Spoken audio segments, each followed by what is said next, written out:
आज मैं तिहाड़ जेल में हमारे नेशनल कन्वीनर और दिल्ली के लोकप्रिय मुख्यमंत्री श्री अरविंद केजरीवाल जी को मिलके आया हूं।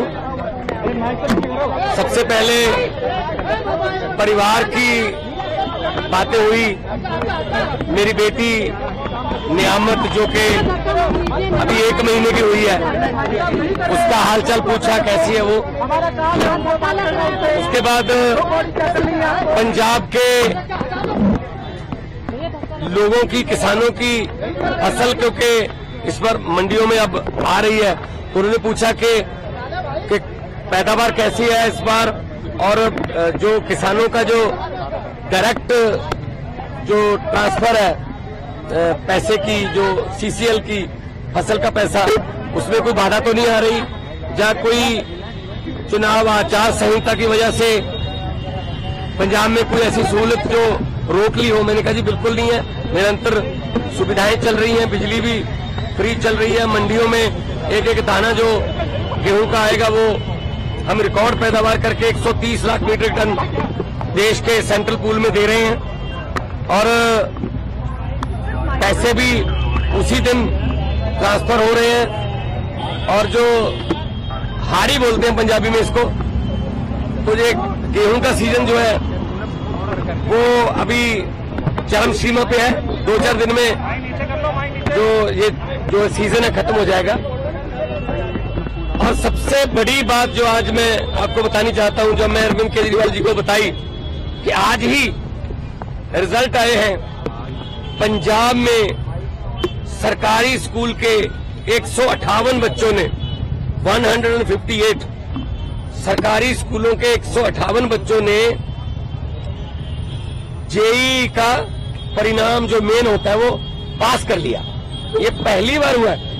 इस पर अरविंद केजरीवाल जी बहुत खुश हुए और उन्होंने कहा यही शिक्षा क्रांति हमारे सपनों में थी। उन्होंने कहा कि मेरी तरफ से सभी सरकारी अध्यापकों को और जो 158 बच्चे जिन्होंने जेईई क्लियर किया, उनके माता पिता को, उनके पेरेंट्स को मेरी तरफ से बधाई देना।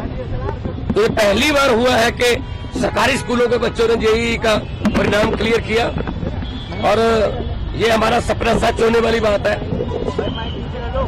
और उन्होंने दिल्ली के बारे में और देश के बारे में पूछा। मैंने कहा जी मैं गुजरात होके आया हूं, भरूच और भावनगर, माइंड ब्लोइंग रिस्पॉन्स है, और लोग, पूरे देश के लोग ये कह रहे हैं कि ये गलत किया अरविंद केजरीवाल के साथ कि उनको पकड़ के अंदर कर दिया।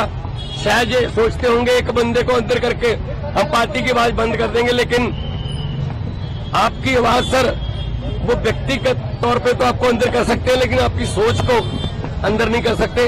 तो हम असम में भी गया, उन्होंने मुझे कहा कि दिल्ली भी आना, और दिल्ली के जो प्रचारक हैं उनको पंजाब में भी लेके जाना है, और कहीं भी इंडिया गठबंधन का कोई, हमारा पार्टी का कोई नेता, अगर वो असम हो, चाहे वो गुजरात हो, चाहे वो महाराष्ट्र हो, चाहे वो यूपी हो, बिहार हो, कहीं भी वो बुलाए, हमने जाना है। ये चुनाव जो है ये जीतने हारने वाला चुनाव नहीं है, ये संविधान को बचाने वाला और लोकतंत्र को बचाने वाला चुनाव है। सेहत उनकी ठीक है, वो कह रहे हैं कि मुझे इंसुलिन मिल रही है, और अब मेरा रूटीन में चेकअप भी हो रहा है, तो सेहत उनकी बिल्कुल ठीक है। एक इम्पोर्टेंट सवाल अमित शाह ने ये कहा है कि अगर उनकी जान को खतरा है, जेल तो आप ही के अधीन आती है, लेकिन फिर भी अगर मुझ पर शिकायत आएगी तो हम देखेंगे, क्योंकि पिछली बार आपने कहा था कि आतंकवादियों से भी बुरा सलूक अरविंद केजरीवाल के साथ किया जा रहा है। नहीं, मीटिंग तो आज भी मेरी उसी तरीके से हुई है। शीशा, दोनों तरफ जालियां और इंटरकॉम फोन, मीटिंग तो उसी तरीके से हुई है। ये इन्होंने शायद ये मन में धार रखा है कि हम सीधा नहीं मिलने देंगे, ये इनकी मर्जी हो सकती है या इनकी नफरत की इंतहा हो सकती है, लेकिन इतना मैं बताना चाहता हूं कि अरविंद केजरीवाल जी की जो सोच है, अरविंद केजरीवाल जी ने जो अंदर से मुझे संदेश दिया वो यही दिया कि लोगों को ये बता देना मेरी फिक्र मत करना, लेकिन वोट जरूर डालना और लोकतंत्र और संविधान को बचाने के लिए वोट डालना, तानाशाही जो आ चुकी है देश में उसको खत्म करने के लिए वोट डालना। सर जल्दी राघव चड्ढा भी कैंपेन करते नजर आएंगे? बिल्कुल आएंगे। हमारे सारे नेता जो है वो हमारे सभी नेता अपनी अपनी जिम्मेदारी लगे हुए हैं। 11 खेलते हैं, बाकी कोचिंग स्टाफ में होते हैं, कुछ नेट में बॉलिंग करते हैं, कुछ नेट में बैटिंग करते हैं, 4 एक्स्ट्रा प्लेयर होते हैं। तो हमारा एक संगठन है, तो जिसकी ड्यूटी जहां भी लगेगी हम वहां जाएंगे और 4 जून को आम आदमी पार्टी भारत की एक बहुत बड़ी शक्तिशाली राजनीतिक शक्ति बन के उभरेगी।